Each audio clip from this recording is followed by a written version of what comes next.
Bueno, vamos a empezar a ver la materia del tercer examen y para entrar de una vez en tema, antes de que nosotros podamos comenzar a hacer absolutamente nada, tenemos que hacer una revisión de ciertas matemáticas especiales que ustedes van a necesitar para todo este examen y que incluso se arrastran para física 3. Entonces, eh, por ejemplo, tenemos diferenciales de carga.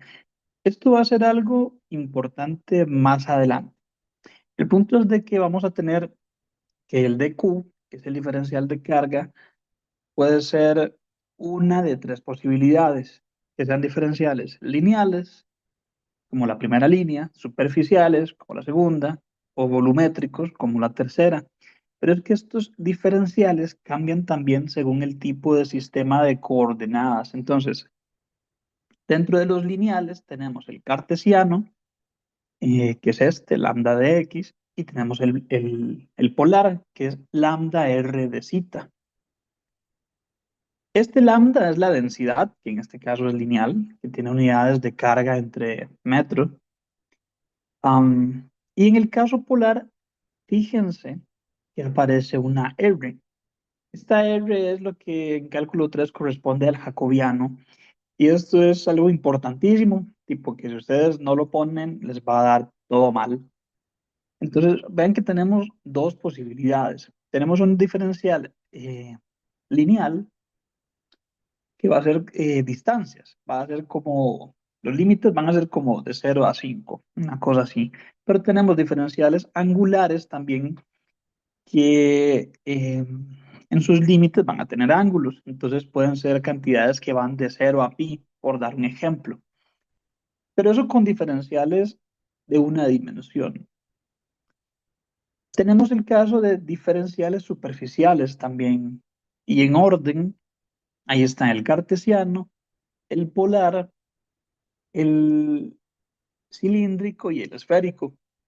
Y es que la idea es que dependiendo del tipo de problema, si ustedes escogen el diferencial correcto, la matemática se simplifica un montón. Porque si no lo hacen así, van a tener que parametrizar y hacer un montón de cálculos adicionales que no hacen falta en realidad. En este curso, ustedes van a trabajar especialmente con diferenciales lineales y superficiales. Los volumétricos por lo general no, dado que son muy difíciles, y también porque para las geometrías que suelen estudiarse hay una herramienta alternativa para hacer estos cálculos, que es la ley de Gauss.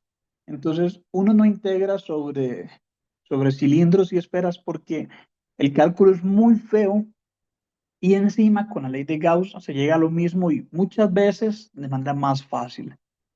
Entonces, preocúpense de las primeras dos. Estos diferenciales es bueno que se los aprendan de memoria. am, y no vienen en el formulario. Otro,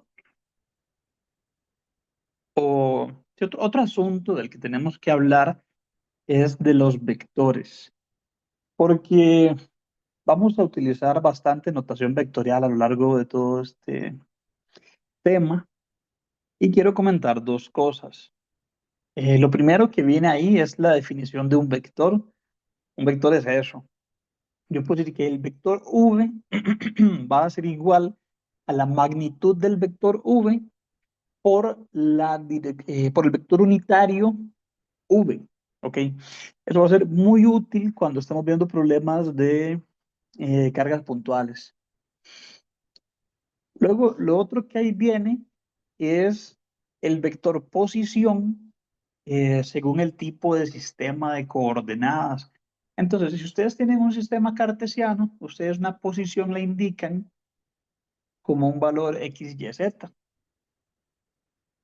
Pero es que para otros sistemas esto no es tan simple. Por ejemplo, para el sistema cilíndrico, a ustedes se les puede ocurrir que ubicar un punto requiere un radio, un ángulo y una altura.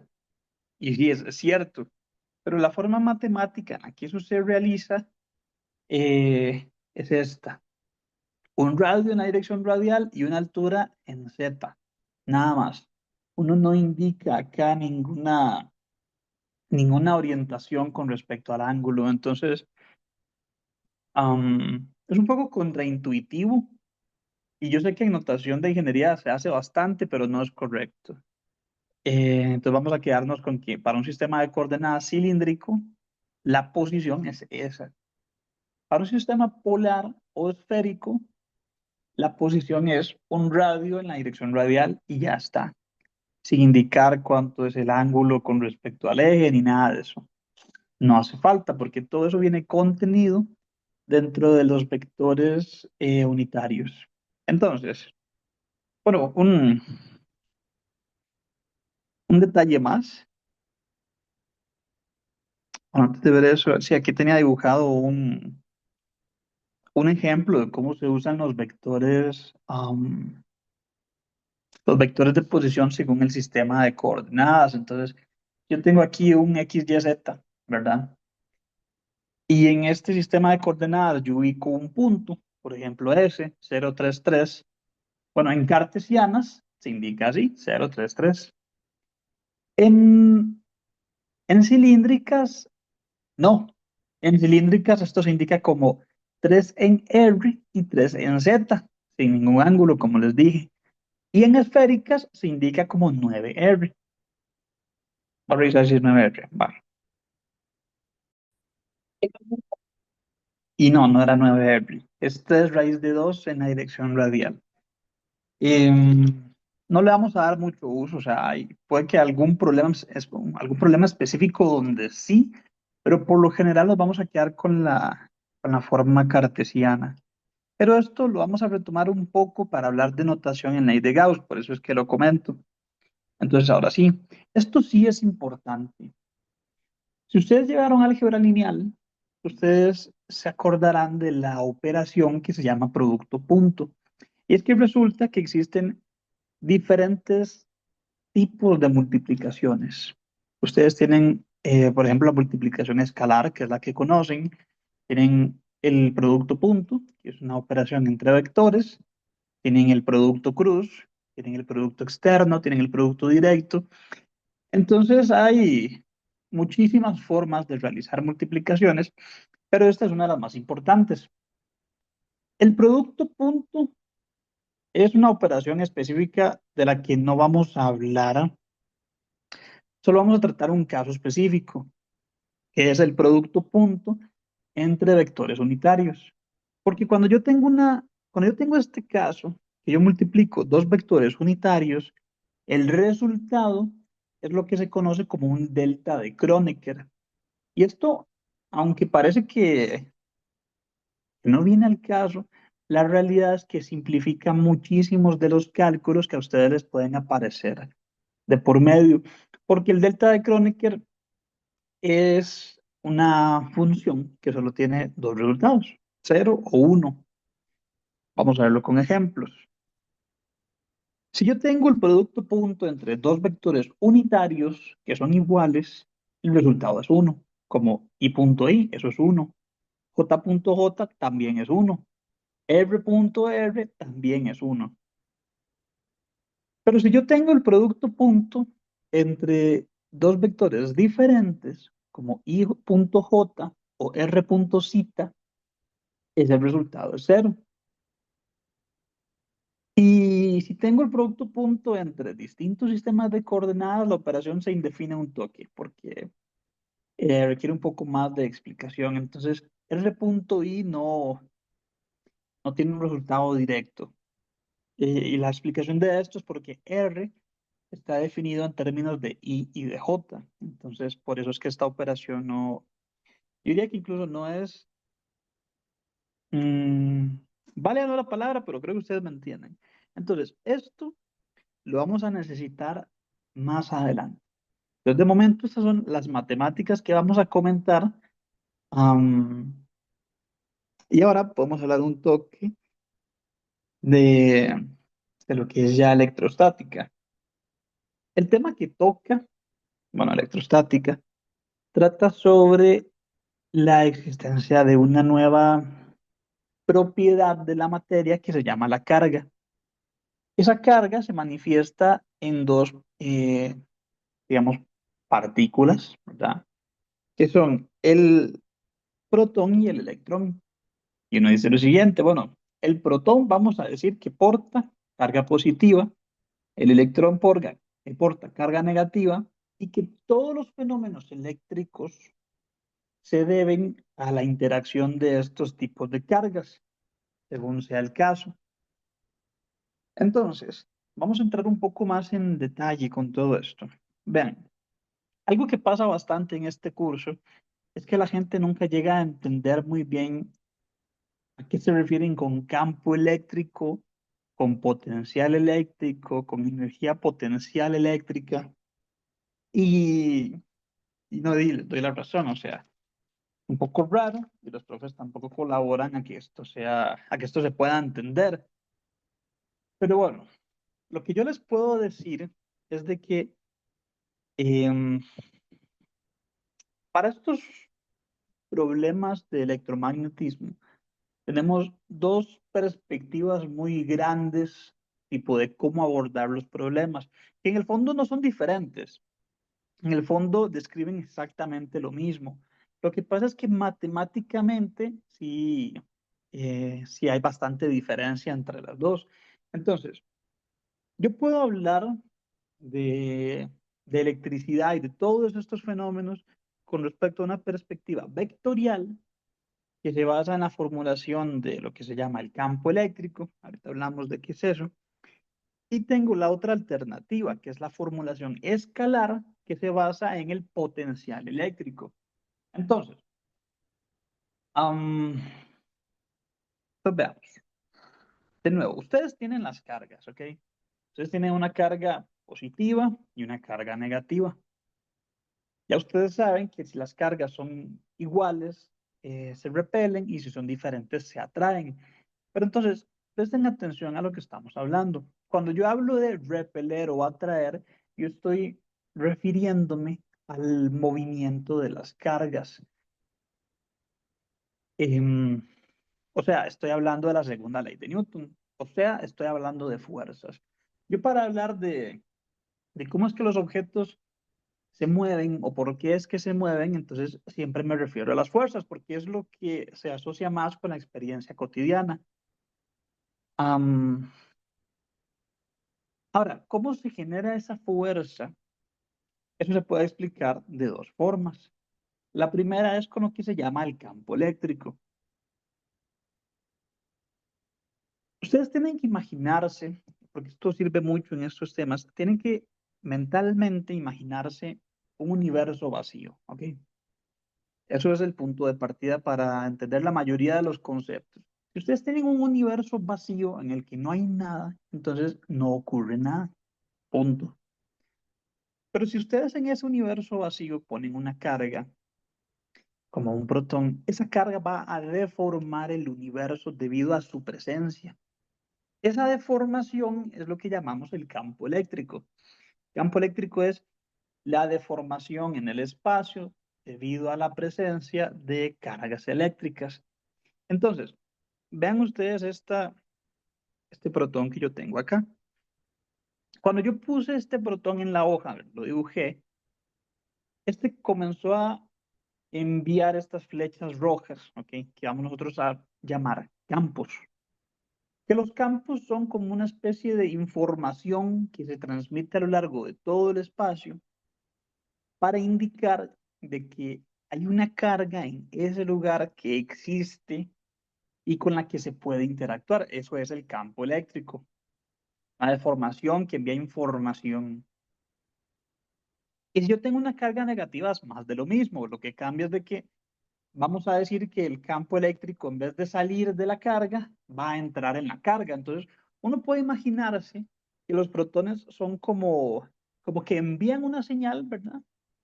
Y que los electrones son quienes la reciben y poco más. O sea, uno puede entrar muchísimo más en detalles con todo esto, pero no me parece que sea la que ustedes necesiten. Entonces, de momento, solo comentémoslo. Ahora, Si ustedes tienen dos cargas que están próximas la una de la otra, bueno, va a suceder que comienzan a interactuar.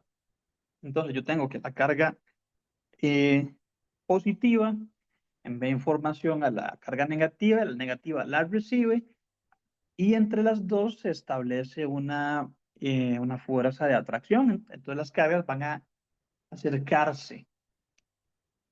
Am, estas líneas de campo lo que dicen es hacia dónde se mueve una carga positiva que yo colocara dentro de esta región del espacio. Pero bueno, estamos regresando al concepto de fuerzas. Em, bueno, yo puedo la misma situación de arriba describirla con lo que se llama el potencial eléctrico. Entonces, volvamos a plantearnos la situación. Ustedes tienen un universo vacío en el que no hay nada y donde no ocurre nada y colocan una carga. Esa carga, sí, deforma el espacio.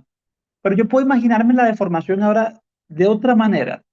En vez de hablar de información que se mueve a lo largo del espacio, yo podría hablar de que el espacio se vio deformado, ¿verdad? Y que, déjame pensar un toque más. Sí, y que esa deformación va a estar ahí quieta, nada más, o sea.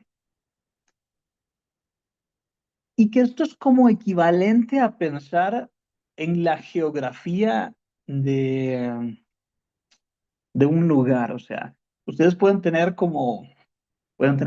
pensemos así como en un bosque, no sé, tienen una montaña ahí muy alta y tienen cerca un hueco muy, muy, muy profundo.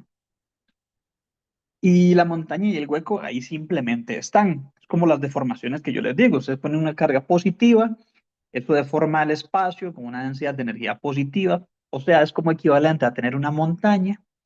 Ustedes tienen una carga negativa que permea, una mejor palabra, que permea el espacio con una densidad de energía negativa, que es equivalente a tener un agujero. Entonces, la deformación que ustedes tienen am, va a hacer que todo el espacio en torno a estas dos cargas eh, tenga como una altura asociada. ¿Y por qué esto es importante?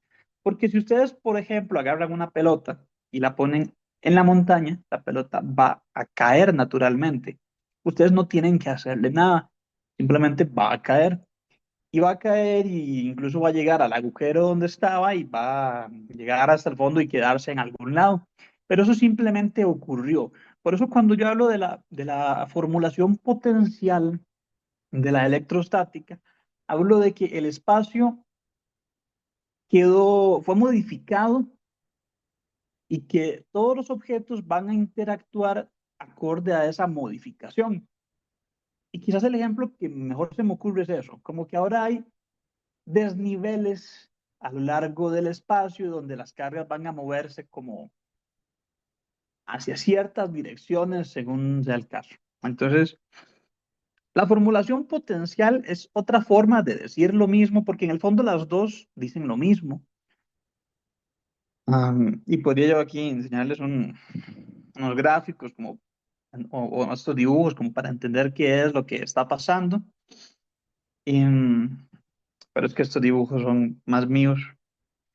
Entonces no creo que un profe se los acepte, pero la verdad es que sí sirven para entender qué es lo que está pasando. Las dos formulaciones sirven exactamente para lo mismo, con la diferencia de que trabajar con los campos escalares es muchísimo más fácil. Y ya vamos a ver por qué. Entonces, eh, sí, paréntesis. La finalidad de todo esto es que nosotros podamos comprender cómo evolucionan los sistemas en el tiempo. Entonces, si ustedes tienen cargas puntuales y ustedes resuelven las matemáticas detrás de todo esto, ustedes van a ser capaces de predecir situaciones como estas. Y si tienen dos cargas opuestas, bueno, ya se atraen, es cierto, pero en un momento posterior en el tiempo van a estar más cerca. debido a que las fuerzas entre las cargas forzaron a que se movieran y se acercaran. Con distribuciones, o sea, con cuerpos que tengan alguna forma y que porten carga, va a suceder lo mismo, pero de maneras más complicadas. Por ejemplo, yo tengo acá este dibujo como de como dos bolitas, aquí una positiva y una negativa con alguna forma, y ok, son opuestas, se atraen, pero se atraen ahora de maneras distintas, porque es que a lo mejor en el óvalo rojo, el lado derecho está más cerca del lado acerca como de las cargas negativas, entonces se va a ver atraído eh, generando un torque con respecto al centro de masa, entonces esto mientras se mueve va a empezar a rotar y luego las cargas negativas también. En el fondo es lo mismo, estamos nosotros describiendo cómo evoluciona el sistema en el tiempo, solo que ahora eh, los sistemas describen movimientos más complicados. Si nosotros nos fijamos un momento en las ecuaciones de este tema, por ejemplo, las de cargas puntuales, ustedes van a ver que las ecuaciones son muy iguales. Entonces, cuando trabajan con cargas puntuales, en realidad es indiferente de qué es lo que usen. Ustedes pueden trabajar con fuerzas, con campo eléctrico, con potencial, con energía potencial, porque todo es lo mismo. La verdad que sí. Pero con distribuciones de carga, la realidad es completamente diferente. Si ustedes se van a la definición de la fuerza eléctrica, les va a salir algo como esto. Es la integral doble de la constante eléctrica por el diferencial de la primera carga por el diferencial de la segunda carga entre R cuadrado por el vector unitario.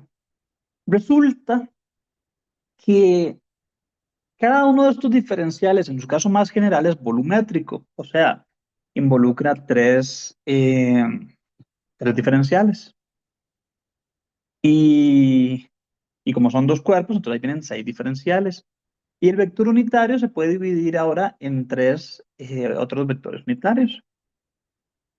Y entonces al final de acá les pueden salir a ustedes fácil unas 18 integrales, que es excesivamente difícil de calcular según el caso.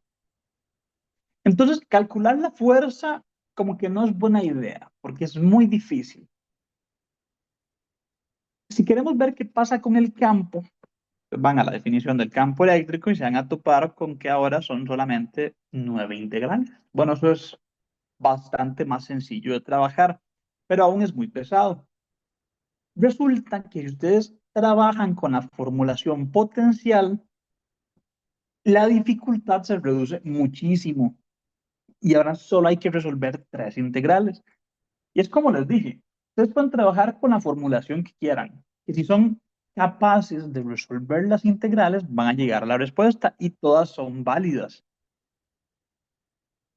Am, pero cuando están trabajando con problemas ya más reales, problemas más serios, van a ver de que solo resolver una de las integrales a veces es como imposible, a veces ni siquiera tienen solución analítica. Y por eso es que por eso es que se desarrolló todo lo que es la teoría potencial, porque aún en el caso más sencillo, esto es excesivamente difícil. Entonces, bueno, eso es lo que hacemos nosotros en física, estudiamos la teoría potencial con un montón de matemática bastante más elevada de lo que puede entrar en este curso, y aún así cuesta un montón. Entonces, para que ustedes em, se pongan en perspectiva, ¿qué es la fuerza? ¿Qué es el campo? ¿Qué es el potencial? ¿Qué es la energía?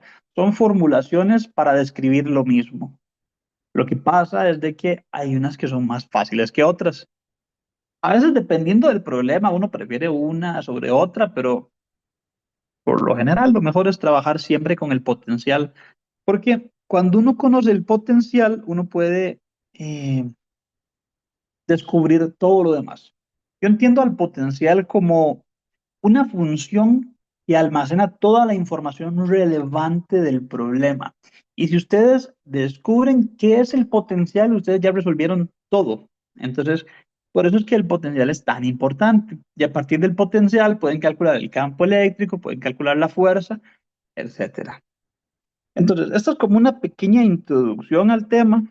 Acá lo que les puedo enseñar es los pasos de cómo trabajar con campos eléctricos, porque es que el foco va a ser resolver campos eléctricos. En el curso es lo que les van a pedir prácticamente siempre, o a veces el potencial, o a veces obtener el potencial del campo eléctrico, pero ya.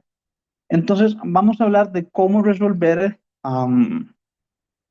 problemas de campo eléctrico, porque tiene la ventaja de que esto está a medio camino de todo lo demás. Entonces, si ustedes saben resolver el campo, saben resolver el potencial, porque la integral del potencial es mil veces más fácil, pero también saben resolver la fuerza porque es la misma ecuación con algo más. Entonces, los pasos que vamos a establecer para resolver los problemas de campo eléctrico son los siguientes. Primero, definir el diferencial de carga. Para hacer esto, ustedes tienen que fijarse en el problema y ver cuántas dimensiones tiene el objeto que ustedes están analizando. Si tiene una dimensión, dos o tres, y tienen que también fijarse en cuál es el sistema de coordenadas que es más conveniente para resolver este problema. Entonces, lo que ustedes hacen ya en la práctica es irse a la lista de diferenciales que les di al comienzo y escoger el que sirve y ya, listo. Un segundo paso opcional es encontrar la carga del objeto cargado.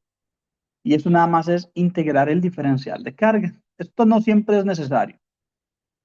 El tercer paso, y ahorita vamos a ver esto con un ejemplo, el tercer paso consiste en establecer, uy, eso rosado no era un toque, establecer el vector del punto donde nosotros estamos observando los efectos del campo eléctrico. Entonces, esto es un vector, nada más es poner un par ordenado que es de dos entradas o de tres entradas, como decir 0, 0, 0 o 0, 1, 0. Ya lo vamos a ver con ejemplos.